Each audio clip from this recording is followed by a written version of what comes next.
Hello friends, welcome to SSC coaching centre. दोस्तों, UP police के लिए इंपॉर्टेंट क्वेश्चन लेकर के आया हूं, तो पूरा वीडियो देखिएगा। चलिए स्टार्ट करते हैं। पहला सवाल, मां की आयु बेटे की आयु से 7 गुना है।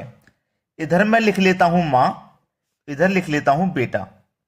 ठीक है, मां की जो आयु है वो बेटे से 7 गुना है।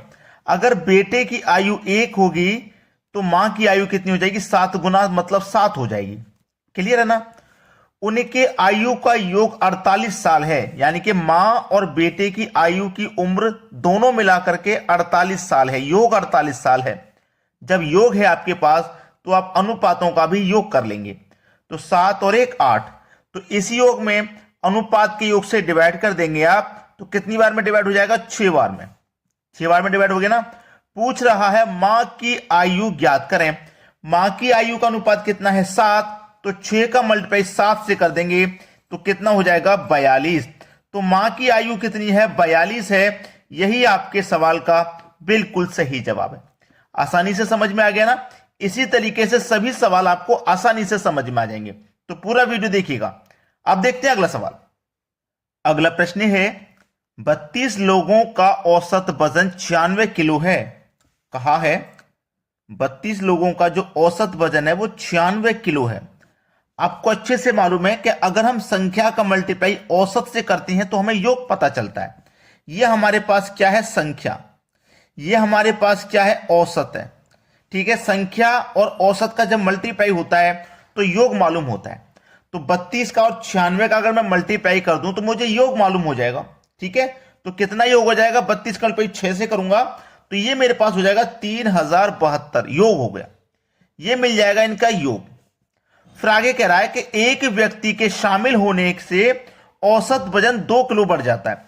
एक व्यक्ति के शामिल होने से, पहले 32 व्यक्ति से एक व्यक्ति और शामिल हो जाएगा तो व्यक्ति हो जाएंगे 33। औसत में 2 किलो की वृद्धि हो रही है। पहले 96 था, 2 की वृद्धि हो जाएगी तो 98 हो जाएगा। अब ये संख्या 33 है, औसत 98 है, दोनों का मल्टीप्लाई कर देंगे, इनका भी योग मालूम हो जाएगा। 33 का मल्टीप्लाई 98 से करेंगे, ये हो जाएगा 3234 इनका योग। पूछ रहा है शामिल हुए व्यक्ति का वजन ज्ञात करें।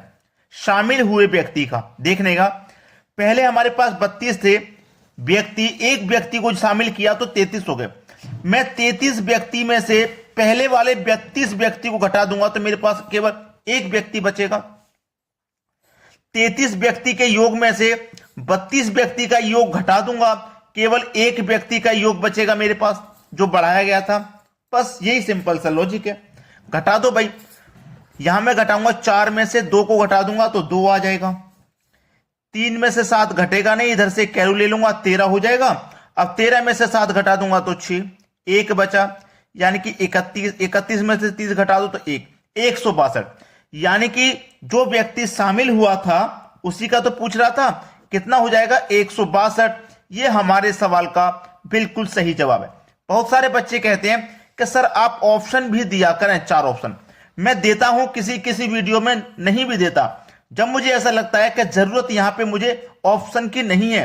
मुझे जो ट्रिक सिखानी है, जो लॉजिक सिखाना है, विदाउट ऑप्शन के सिखाना है, ताकि एक बार में ही आप आंसर सही करना सीखें। चलिए अब देखते हैं अगला सवाल। अगला सवाल है, x square minus 11x plus 18 बराबर 0 है तो मूलों के वर्गों का योग ज्ञात कीजिए। मूलों के वर्ग, ठीक है, मूलों का वर्ग करना है, उनका योग ज्ञात करना है। हमारे पास देखिए ये क्या है? 18 है। ये माइनस में है, ये प्लस में है, ठीक है ना? तो आप याद रखना, माइनस प्लस माइनस होता है। अब यहां पे मेरे पास कुछ नहीं है, यहां पे तो 11x है, यहां पर केवल 1x है। तो एक साइलेंट होता है, दिखाई नहीं देता। आप यहां पे एक अपनी तरफ से लिख सकते हैं, 1x स्क्वायर ही तो है। ये एक्स स्क्वायर कह लो चाहे 1x स्क्वायर कह लो, एक ही बात है। क्लियर है ना? तो चलिए 1x स्क्वायर और ये क्या है? 18। हम 18 के क्या करेंगे? फैक्टर कर लेंगे। ऐसे फैक्टर करेंगे, याद रखना, ऐसे फैक्टर करेंगे कि फैक्टर करने से हमारा 18 बन जाए और जोड़ने या घटाने से हमारा 11 बन जाए। क्लियर है?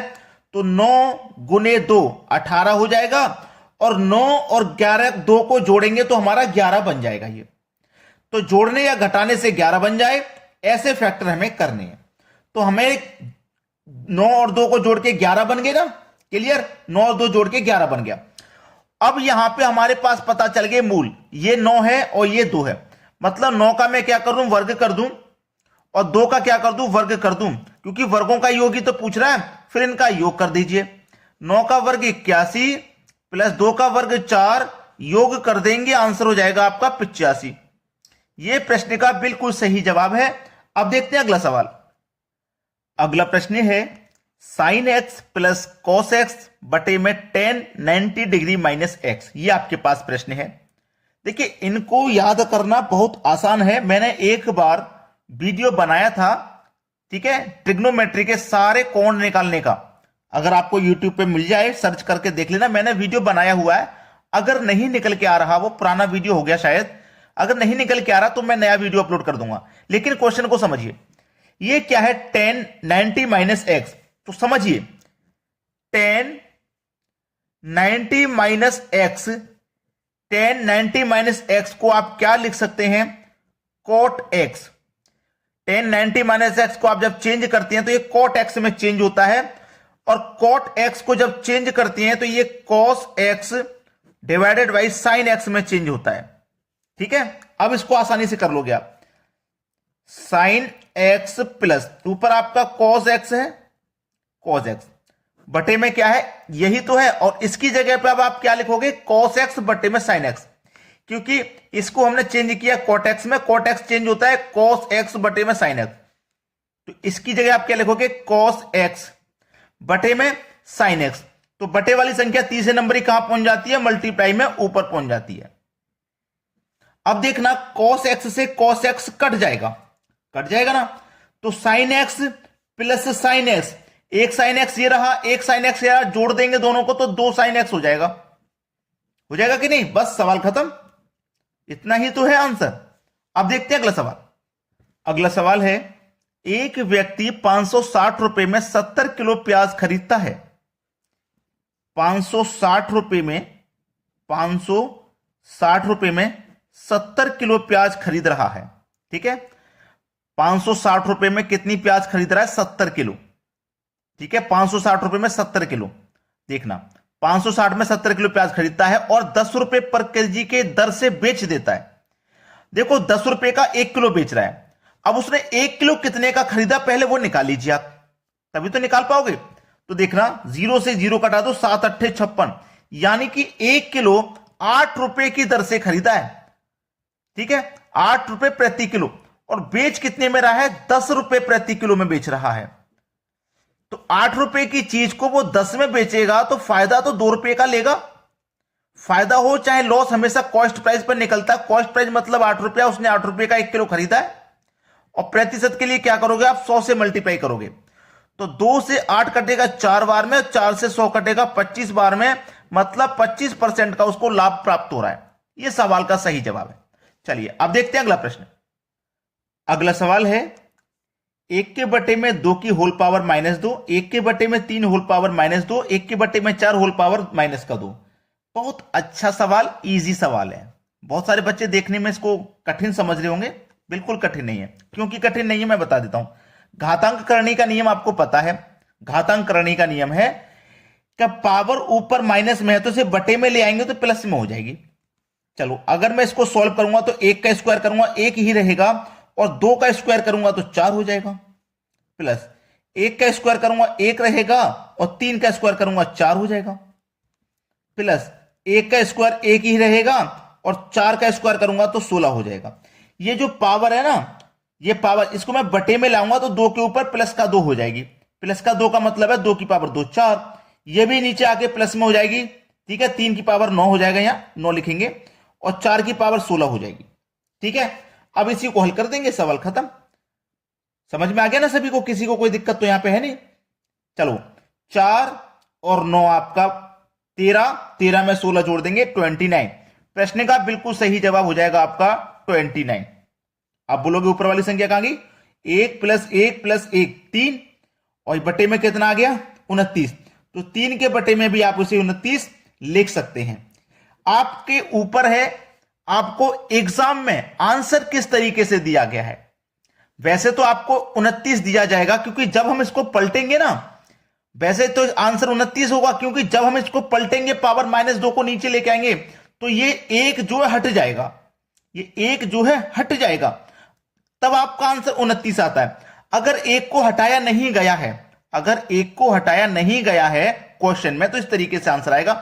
ठीक है, 100% ये सही है और 1% ये सही है, ये बात आप याद रखना, क्योंकि एग्जामिनर कैसे भी दे सकता है आंसर। अगर 100% ये सही है और एग्जामिनर ने इसको दिया ही नहीं, आंसर में ऑप्शन में दिया ही नहीं, तो फिर क्या करके आओगे आप?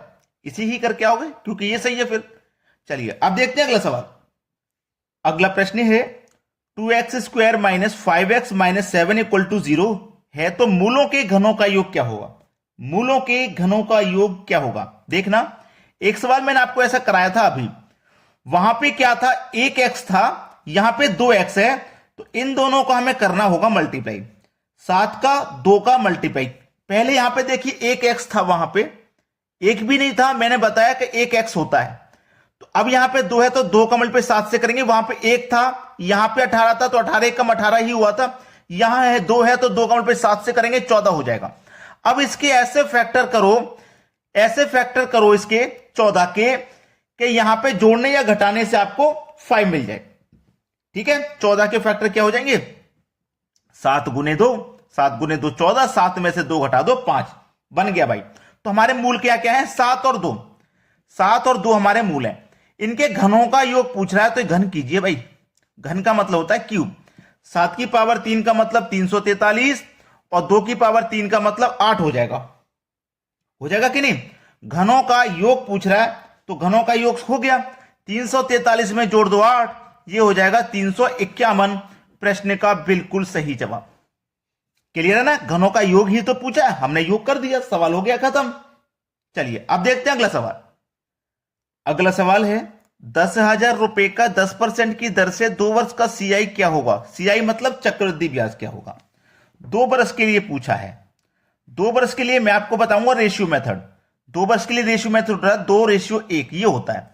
रुपए कितने हैं आपके पास? 10,000 रुपए हैं, 10% का रेट है तो 10,000 का 10% निकालो, परसेंट का मतलब बटे में 100, 2 जीरो से आप 2 जीरो कटा देंगे, 1,000 आया ना, 1,000 निकल के आया तो पहले वाले रेशियो के ऊपर लिख दो, 1,000 निकल के आया है, 1,000 का फिर से आप 10% निकालेंगे क्योंकि रेट 10% है, 2 जीरो से 2 जीरो कटा दो, 100 आया, 100 को लिख दो दूसरे वाले रेशियो के ऊपर, लिख दिया ना। अब आगे कोई रेशियो नहीं है तो हमें नहीं निकालना। 1,000 का मल्टीप्लाई 2 से कर दो तो ये 2,000 हो जाएगा, 100 का मल्टीप्लाई 1 से कर दो तो ये 100 ही रहेगा, जोड़ दो, जोड़ने के बाद कितना आ जाएगा? 2,100 रुपए। यही है प्रश्न का सही जवाब, 2,100 रुपए। ठीक है, CI कंपाउंड इंटरेस्ट क्या होगा? 2,100 रुपया हो जाएगा। चलिए अब देखते हैं अगला प्रश्न। अगला प्रश्न है A और B की आयु का अनुपात 11:5 है और उनकी आयु का योग 80 है, तो A की आयु क्या है? अच्छा सवाल है, आप इसको आसानी से कर दोगे, इसीलिए मैं आपको यह प्रश्न होमवर्क के लिए दे रहा हूं। आप इसका आंसर फटाफट से कमेंट कर दीजिए और वीडियो को अभी तक शेयर नहीं किया है तो शेयर और लाइक कर दीजिए, बस इतना काम कर दीजिए हमारे लिए आप। ठीक है दोस्तों, वीडियो देखने के लिए बहुत बहुत धन्यवाद।